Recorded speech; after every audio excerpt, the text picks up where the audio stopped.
Gihaan man siguro ko sa Ginoo, giisip ra na nimo, taktika na sa kaaway, pero ang saad sa Ginoo, I will always with you.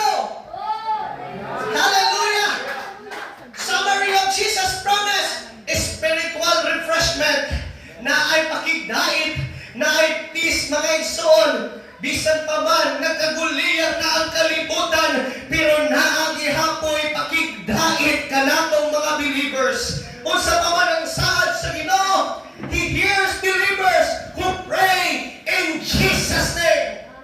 Sa diha, na kita nagaampo, nagatuo, nagaampo sa pangalan sa tong Ginoo, makadungog siya sa tanan natong mga pag-ampo, kay dili siya buho